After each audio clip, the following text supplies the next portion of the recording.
Nazali nesengo ya ko présenter bino chez biso magi ya mokolo ya lelo. Bandeko balanzi mbote na bino.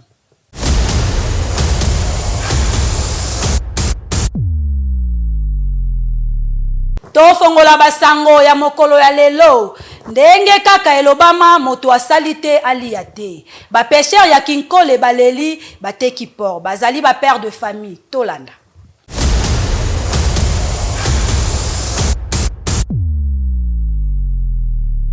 Kaka ndenge tolobaka TV eza radio te.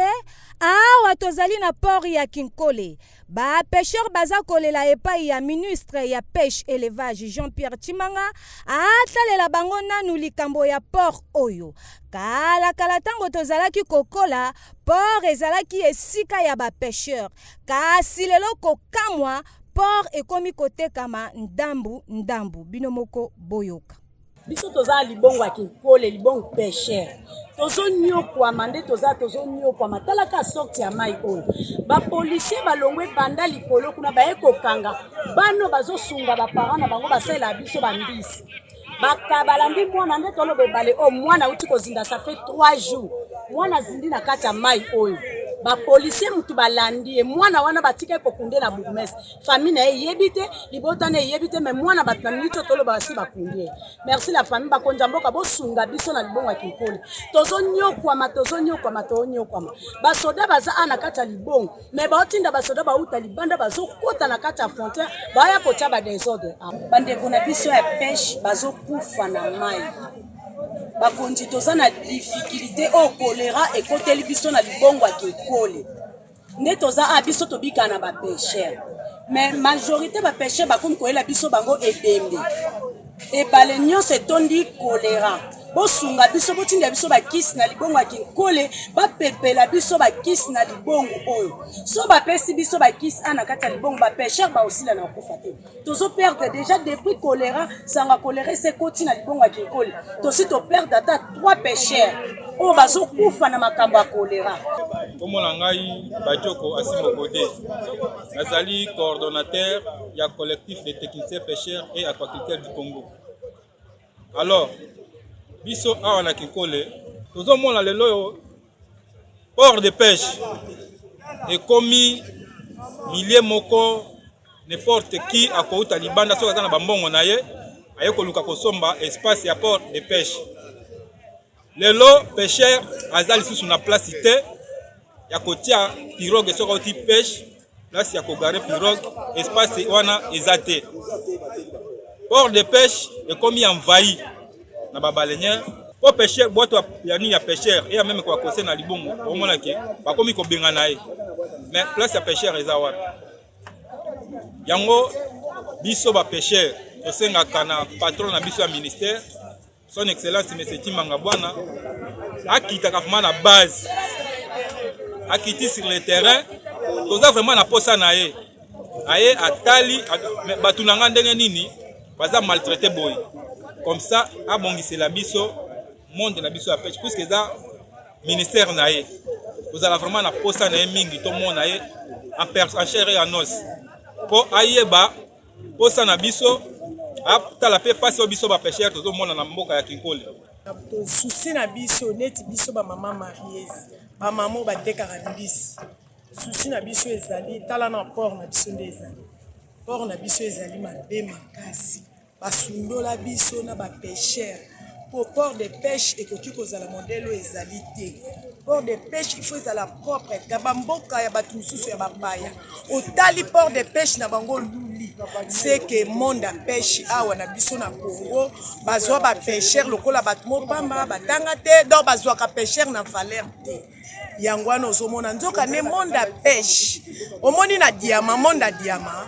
Ozwi mon pêcheur na diamant basé lokobo bombisi tango ezobima ebele peuple akolia malamu akovivre pe bien mais na tango bozo bandonner monde à pêche c'est que mboka ezokufa donc mboka eloko etombola ka mboka ezali misala o ezosalama na maboko moto akeye asali musala na ye na mbisi ateki mbisi kolia makana na Kinkole te mbisi elia makana ba komini nyonso. Alors vraiment papa na biso Chimanga kota likambo oyo eza monde na oyo eza mabele na yo chaque fois tolobaka yango papa yaka kitaka na site ya ba pêcheur oyebaka ba difficulté o ba pêcheur baza nango na ba mama marieuse. Yango wana tozali kosenga na ministre ya pêche élevage Jean-Pierre Chimanga koleka nanu na port ya Kinkole pona kosunga nanu ba pêcheur. Kala mbisi ya mai ezalaki fasili pona kosomba yango. Kasi lelo oyo kokamwa polia mbisi ya mai esengeli olia otonda. Soki ozali na mbongo te okosomba mbisi ya mai te. Nandaku o baza 10 pona kosomba mbisi ya mai. Foko sala ekonzo banda le premier ti le 15 pamba te mbisi ya mai ekoma cher mingi paske emona na kalisusu te. Ba pêcheur bazali kolela bazali koloba ke bazali lisusu na bisaleli ya kosalela te.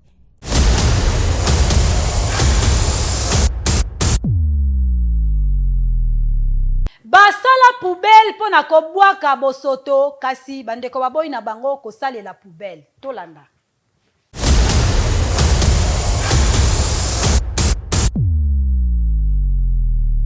Hôtel de ville de Kinshasa etelemaki penda pona kosolola to pe kopesa ndingisa na likambo oyo babengi Kinshasa ezobonga mbela ya gouverneur ya ville province de Kinshasa Daniel Bumba. Kasi esengeli koyeba ete azoki bongo mokano ya kotia na chaque coin poubelle publique pour ne sungaka bakinois babwaka basalite bosoto wana. Kasi ebele ya bakinois bayebi na bango utilité na yango te bakoma na bango soko alelipa na ye to ameli ji na ye akubwaka na ye libanda abetaka na bango poubelle publique kaki paka kokolo bosoto nyonso tu mususu kutu etonda nango na balabala.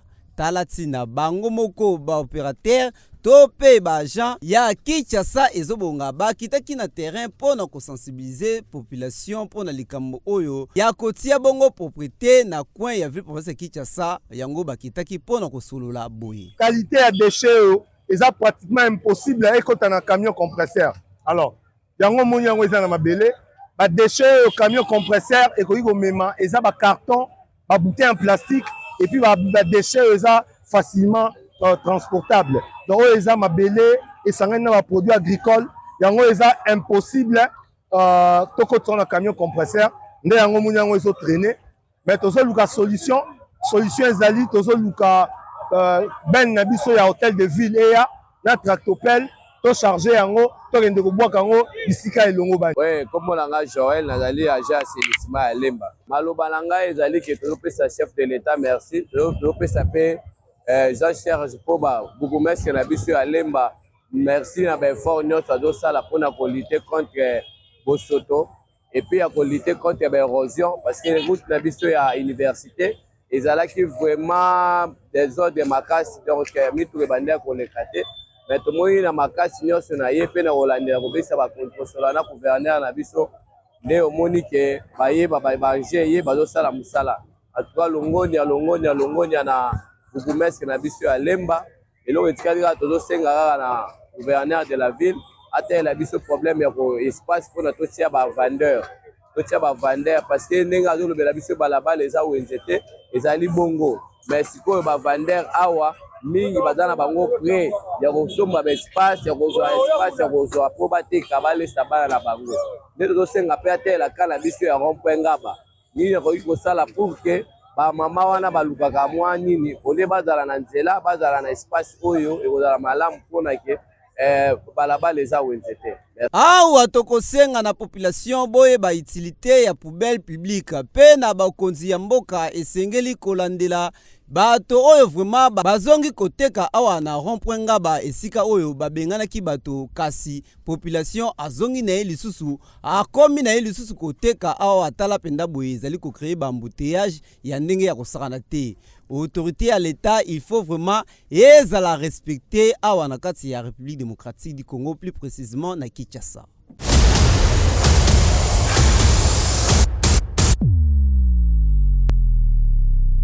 Et sali déjà 3 mois bandeko ya route et tendance baza kolela potenzela eza kosala makaka te. Tolanda.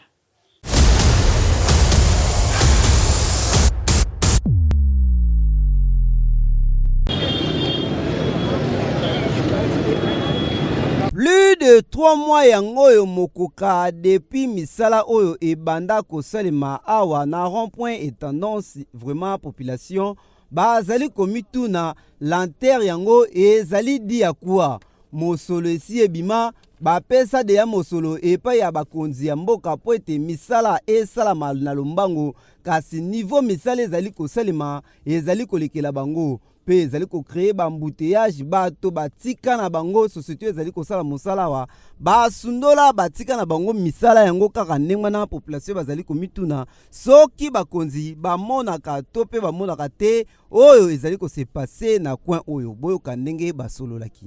Réaction nango eza merci vraiment la gouvernement banzela ezosalama tozomona vraiment banzela ezosalama banzela en tout cas vraiment ezozwa baton nzela 1 mètre po esi ezozwa ba 2 mois 3 mois 4 mois 5 mois ça prend vraiment du temps ça passe l'effort nzela soki baninga bakulaka bakule mbala moko parce que tomona ngo ke eza ya béton oui tosepela nango mais bazozwa ta makasi bazokule place moko bavandi 3-4 personnes ezalaka te basala biso banzela oui tosepela nango merci vraiment la chef de l'état l'initiative ya boye eza mai ya kitoko banzela ezosalama oyoke ntina basalo parce que towana nzela oyo ezwi université babongisa université mobimba parce que soki oyebi tokende na bayole ezo eza ya kobeba bayole ezo vraimen eza ya kobeba bapusana bakende nyonso awa vraimen tomona mosala vraimen ezosalama kitoko ti nzela ti na campus kuna vraimen babongisa nzela vraimen oyo vraimen tobénéficie nango na beton kandi alobeki eza beton oui beton vraimen ezokulame tosala mais ezozwa ta makasi papa kocha béton eza bien mais on se rappelle pe que qualité ya musala pe ezala parce que nzela oyo toyebi banda jelo asalaka yango na bane 50-60 ti lelo nde baye kolongola couche pour dire que na ere asalaki mosala na ndenge ya malamu lelo pe ozomona soki qualité ezali ya malamu ekowumela mpe na banzi ete nde bazosala tozali kosepela mais regret ezalaka na likambo ya dire parce que ezali sele nzela oyo elongolaka biso na rond-point nga mpona komata campus population eza ebele kuna baapretaka nzela oyo kokoma kisenso mbanzalemba tchad koleka meme bato akindele mosusu ayaka par nzela oyo apartir ya intendance azwi moto amatiki ndele vraimen adire bazosalaka basali après une semaine 2 semaines bakati bavandi 2 mois baye kozonga toregrete na likambo ya dire rapidité na batravaux eza te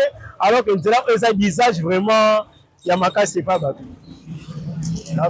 en tout cas souci aka likambo ya dire babongisaka makoki basala yango mbala moko po bato batika kosouffrir na coût ya transport emata banda intendance terrain kokoma rond-point 1000 francs à cause ka nzela alors que banofutaka 500 na kala boye kitoko te mabe makasi kosala mosala tango bozali kozwa engagement il faut kokindaka nango ntina suka autorité bazali kobimisa mosolo po ete misala esalema il faut pe ekendaka na lombango kasi komona oyo ndenge ezali kokendele na vitesse ya caméléon ezali kitoko te affaire oyo ekoti ndoki na ndenge ya mabe pinza.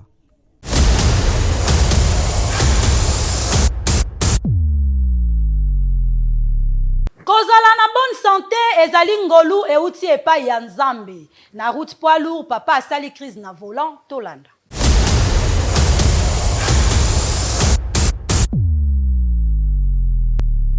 Dimanche na route poids lourd na pont polar papa azalaki kokumba mutuka bandeko bamoni kaka mutuka eza suko kende te ba roulage baye komeka kosala papa signe papa aza ko bouger te papa akufi na kati ya mutuka bandeko bazalaki wana bavandaki kimia te tolanda bango.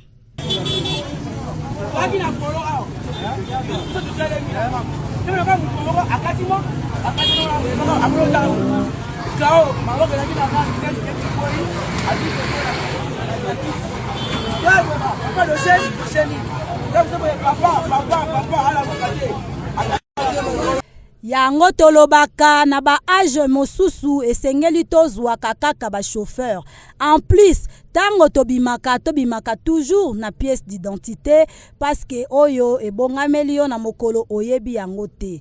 Bandeko oyo age komi avancé faut koluka otambolaka na chauffeur. Peut-être nzoto eza na bokono yo po oyebi te. Topesi conseil papa oyo monike oza na age pusani ndeko monike otungisamaka na maladi songolo pakala tambolaka na chauffeur.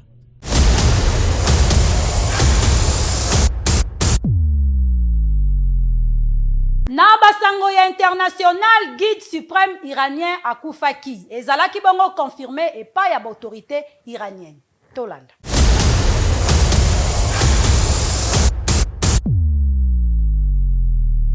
The United States military is undertaking a massive and ongoing operation to prevent this very wicked, radical dictatorship from threatening America and our core national security interests.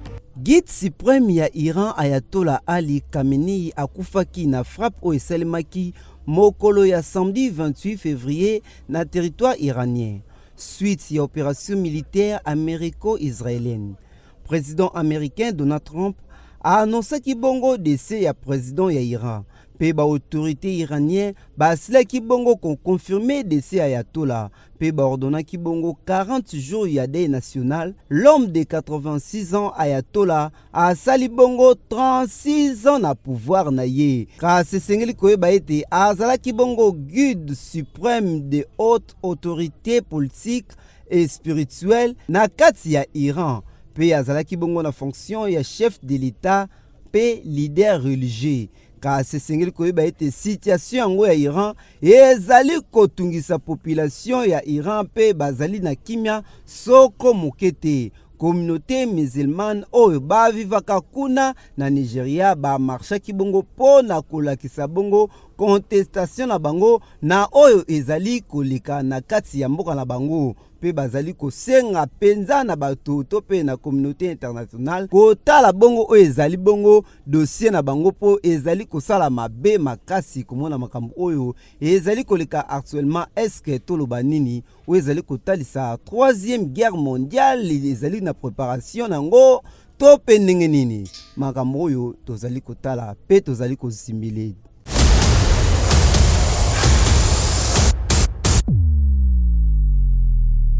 Otote akabola oyo nzambe asangisi ezalaki bongo libala oyo tolobaka ya civil ya mopa o mokonzi na mamasi balongani na miso ya l'État. Mamasi confirmé Madame Olomide ezalaki vraiment kitoko. Tolanda.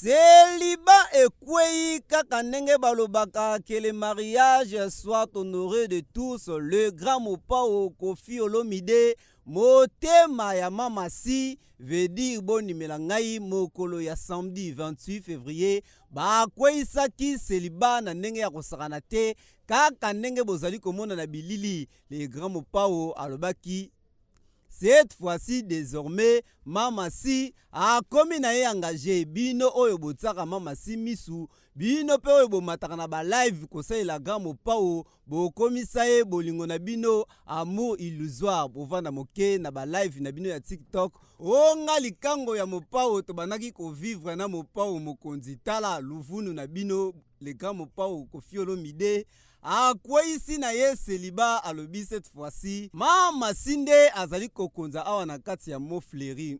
Mamasi bongo zwa dansi couple Olomide evanda ekemba oyo wapi papa simo pao mokonzi atiki biso te alati kitoko oyo wapi na se ya makolo tala ya songe kaka ndenge babengaka ye songe ya mbeli. Ezalaka nde boye célibat ekoye grand mopao pembe oyo wapi awa vraiment machango eza kitoko ba voisin kuna milelo oyo wapi mamasi ba confirmer bango mibale na le grand mopao Kofi Olomide.